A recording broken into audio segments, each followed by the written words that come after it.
just in an effort to support diversity and inclusion in the energy industry. Sometimes different groups of people can be ignored if there's not a specific focus on it. And veterans for the energy industry is a pretty big deal. We have veterans throughout all parts of the energy industry, especially nuclear, that make it happen on a daily basis. And we just wanted to be sure that that there was a group that provided a resource for those veterans. Hey, Jonathan Cleck here with another episode of the Greencastle podcast. Today, we are talking with Cassandra Wheeler from the Veterans in Energy organization. The VIE, Veterans in Energy, it's an organization that helps veterans that are transitioning out get into the energy sector. They help veterans that are in the energy sector maximize their potential. Veterans don't just bring value to just any industry they work in, but in particular to the energy sector, which is undergoing a lot of change and has a lot of demand for innovative, creative minds.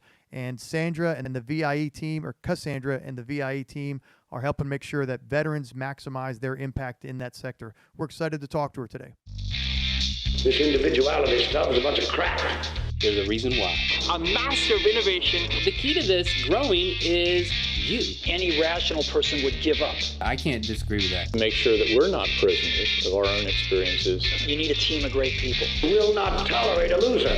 What they need is a common vision. Helping organizations win one veteran at a time. This is the Greencastle podcast. All right, Cassandra, thank you very much for joining us. We appreciate your time. You're welcome. I'm happy to be here. Thanks for having me. You have been in the energy sector since, if I understand correctly, since you left the Air Force in the early 90s. Is that right? So no, early 90s is when I left the Air Force, but so my route to the energy industry was a little different. I separated from the Air Force honorably to attend college at University of Cincinnati, where I had gotten a scholarship for the engineering program. And after completing, Wildcats. Yes, thank you. Go Wildcats. There you go. Bearcats, yes. Or Bearcats. Sorry. And after graduating from University of Cincinnati, I started with another company in the Ohio area. And after a couple of years of being with the Meade Corporation in Dayton, Ohio, I then joined a company at Alabama Power as an engineer at one of the power plants. So I've been with Southern Company. In March, it'll be 20 years. It's crazy. Where does it go? Yeah, it's gone by really fast. But you were, if I read correctly, I read somewhere you were a design engineer at Meade back in Ohio. So you've been in that industry for 20 plus years now. That's right. That is correct. I co-opted with the Meade Corporation, and then I was hired as a design engineer for Meade before leaving for Alabama Power or Southern Company. And you are now the Northwest Regional Director for Georgia Power, is that right? That is correct. Yeah, my journey here was through generation, where I, at the end of my time in generation, I was a plant manager for 2 power plants. And in 2017, I became the regional director for the Northwest region, which is really external affairs for the Northwest region for Georgia Power. I read on your bio somewhere when you say external affairs, seems to be a very short summary of a very robust set of responsibilities. I read somewhere that you're in charge of operations and sales and customer service and the economic and community development and external affairs activities. And is there anything else that you have left anybody else to do there? No, that's really what we do. And really, I have a dotted line to the operations side of it. We engage a great deal with local elected officials as well as legislators, and then just what me and my team are responsible for ensuring the strength of our brand here in the Northwest region, and trying to win with our competitors when that presents itself as an opportunity. So part of the reason we brought you on today is because you are part of the Veterans in Energy organization. And if I'm correct, the VIE, the Veterans in Energy, their goal is to get veterans from the time they depart or the time they leave service involved in the energy sector and the utility sector at some point. Is that right? That's right. So, Veterans in Energy has two main missions. Our first mission is to be a resource for best practices and improvement of the veteran focused employee resource group in your company, and so in companies across the energy industry. And then the second mission is to provide networking and professional development opportunities for veterans in the energy industry. And my role on the board is the vice president of the board, and I've been with with the board or on the board since the founding of the organization in 2016. And what was the genesis of the organization? Why do veterans need to look at energy, or why does the energy sector need veterans? Probably more appropriately. So, just in an effort to support diversity and inclusion in the energy industry, sometimes different groups of people can be ignored if there's not a specific focus on it. And veterans for the energy industry is a pretty big deal. We have veterans throughout all parts of the energy industry, especially nuclear, that make it happen on a daily basis. And we just wanted to be sure that that there was a group that provided a resource for those veterans. And is there some sort of, I mean, obviously veterans bring a very unique skill set that regular civilians don't. Is there something about veterans that makes them uniquely qualified or makes them excel in the energy sector then? So in many instances, yes, it's the training that has been provided through our military experience. And then, of course, there's the discipline that many of us have as a result of being in the military. And then just a different perspective that we as veterans offer in the corporate world, because it can be different. What are there any particular success stories that jump out at you from the VIE's been around for about 4 years now, right? Veterans in Energy, the organization, 4 years. I know you guys have a really big conference. Is there any like success stories that jump out and go, yeah, this individual came out, or are we able to get this individual with that to exercise some more influence in his organization? Is there something that jumps out at you? So I don't know about any particular individual stories, John. What I do know is that we've presented veterans with great opportunities for professional development through our forums and the presentations that we've had at the forums. And we've had great speakers last year. We had the Secretary of the Department of Energy as our speaker. We've had other generals in the past. We have General David Petraeus this year as our keynote speaker. And then we've had a multitude of CEOs representing companies throughout the energy industry speaking at our forums over the past 4 years. So the VIA has a goal of getting veterans into and helping empower them once they are in their organizations. Was there can I assume there was a gap in some way that the VIE saw, like, well, there's not enough veterans that even know that the utility sector, or energy, or oil and gas, or something that they're lacking veterans? Or was it you being on the inside saying these sectors could really use the benefit or the value add of having veterans there? So I think the inception, it began with EEI and two different organizations coming together and determining that maybe there was an opportunity for veterans to form an employee resource group. And some of the companies had them already. And if you're aware at all about employee resource groups, they are groups that address diverse issues throughout companies all across America, really. Right. And if you're paying or not paying attention, there are some groups that will be overlooked. I believe CEWD and EEI came together to decide or determine that veterans were a unique group that probably needed the attention that they weren't getting to ensure that we're bringing together best practices and addressing some of the networking and professional development opportunities that can be ignored if you don't have someone focusing on them. Are there any particular needs that it's just giving them a voice and a spot at the table? Is that it, or is there particular needs that you've been able to address and have some successes with in getting veterans? So I think just partnering with CEWD and EEI, we've been able to bring to the forefront the fact that we need to focus on how you translate some of the skill sets from the military to the corporate world, because sometimes you can lose skill sets through the translation. And being able to partner with those organizations and bring our veterans together with those organizations helps. And through your employee resource groups, it gives you the opportunity to consistently provide attention or give attention to what is being missed for veterans.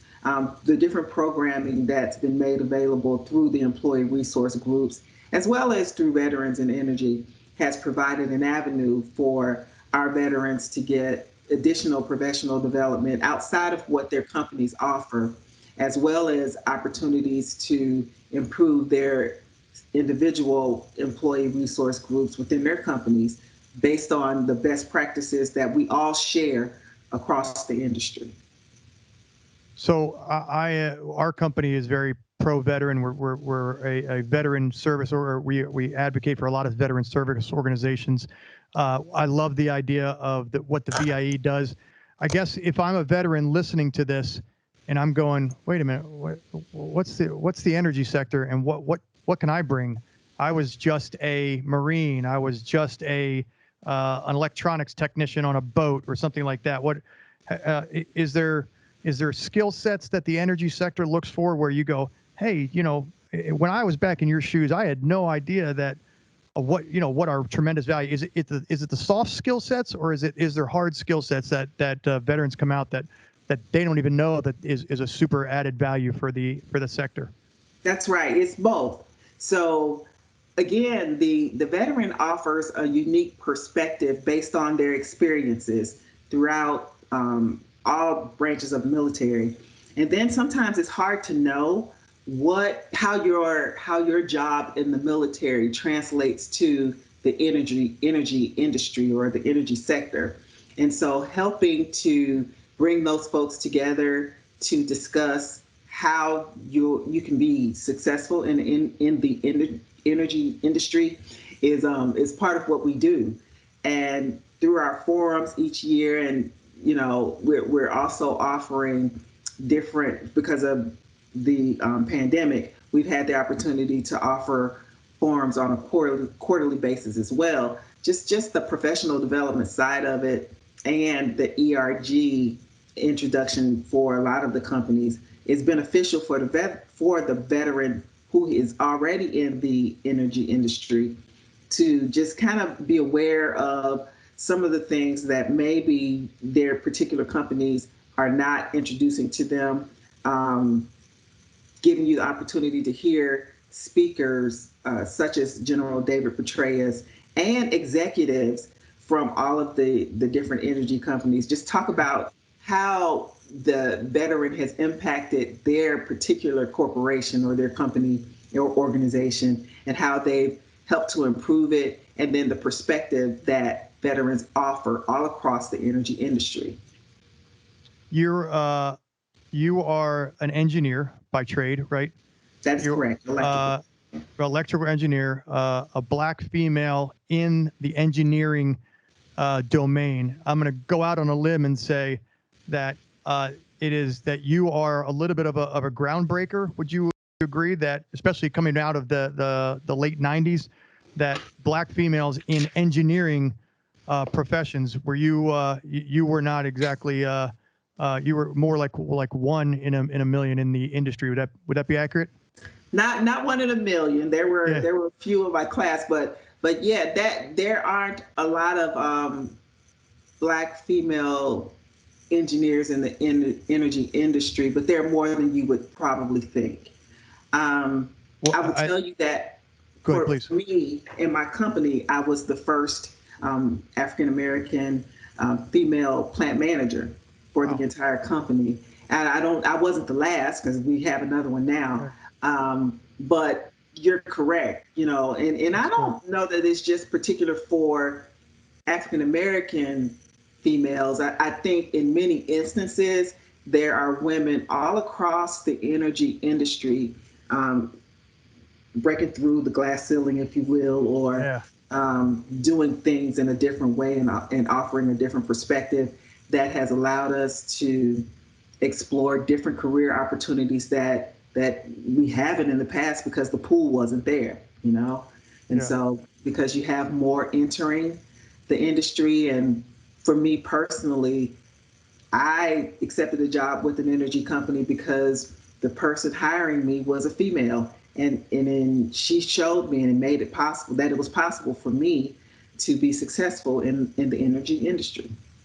That's very cool. Well, first of all, congratulations on busting through that ceiling, and even if the ceiling wasn't there, you still just being the first and a pioneer of anything in any position is a very cool thing, and we love hearing stories of somebody great breaking ground for others to follow. But the reason I asked that is because a black female in the engineering field, maybe not so much today, but just particularly as you were coming in 20 plus years ago, a little bit of a groundbreaker. As you look at, and you've mentioned diversity and inclusion a number of times, I guess, what is it that veterans bring that has enabled them to maybe maximize diversity and inclusion a little bit more than maybe somebody who hasn't had exposure? So I think again the perspective that we offer and the discipline that we have based Yeah. on our experiences makes us unique to the industry. And I'm not saying that it makes us better. It just makes us Yeah. unique because you bring with it a certain level of dedication and I don't know camaraderie, even loyalty that you You were don't forced to get along in boot camp, and exactly. And yeah. and you figure it out. Even when you don't necessarily agree with a person, you know that together we fight for the cause. And together we're going to solve the issue, whatever it is, because it needs to be solved. And you put your personal differences aside. And that can hold true, I guess, for anyone. But I think that you're taught it and you live and breathe it while you're in the military, when you've been in the military. And that's something that I would venture to guess, and our experience has been that that veterans who rise to leadership positions bring that same sense of, hey, you can have, and we both, uh, I would say that we both embrace and elevate our differences in our experiences, but we nullify them. And I don't want to use that word nullify to say that we don't respect it, but we nullify it in as much as, hey, we can have our differences, but at the end of the day, we're still aligned to the mission. And it's been my experience that veterans bring that great perspective. Like, we can go out and have a beer afterwards and argue politics and religion and all the other stuff we're not going to, but today we're going to be focused just on aligning our common values to that mission. And That's right. and Yeah, I it's totally agree with that. Yeah, and it's consistent, I think, across all branches. what I know you guys have a conference. We want to make sure we plug that conference. You have a big VIE conference coming up. Is that right? Or a That is virtual conference? correct.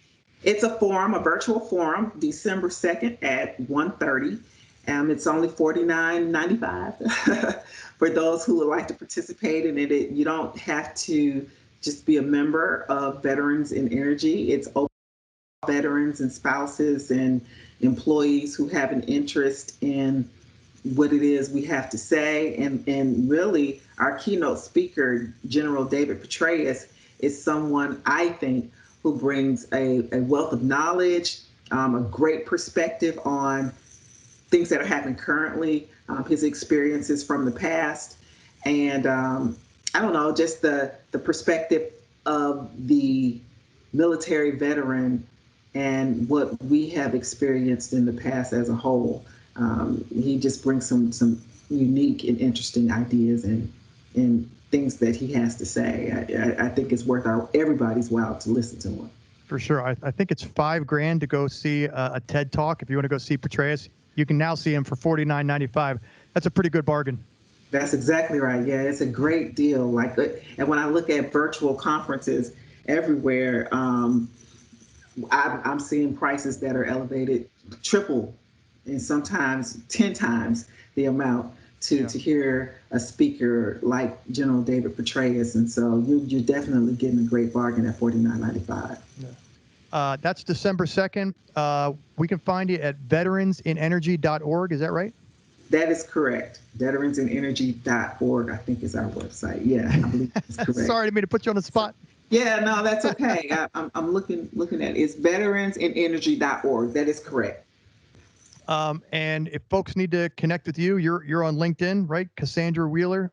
That is correct. Yes, Cassandra Wheeler, and I've reached out to a number of people just through LinkedIn. It's crazy how a social networking site like LinkedIn has connected me with people who essentially would be strangers, but we share a lot of the same common interests and goals. An opportunity to share more perspective and advocacy for veterans, and particularly not just in that sector, but all sectors. That's correct. That's correct. All right. Well, hey, Cassandra, thank you so much for your time, and thanks for joining us today. All the best of luck to you, and congratulations again. We love seeing people tearing down walls and breaking new ground, particularly our fellow veterans. So thanks again for joining us. Thank you, Jonathan. Thanks for having me, and I look forward to having a whole bunch of folks on our virtual forum on December 2nd. You got it. Thanks for tuning in to another episode of the Greencastle podcast. Please be sure to give us a like, a thumbs up, a share. You can find us at greencastleconsulting.com/podcast or on all the major podcast channels and the social media channels, including our YouTube channel. Thanks very much. We'll see you on the next episode.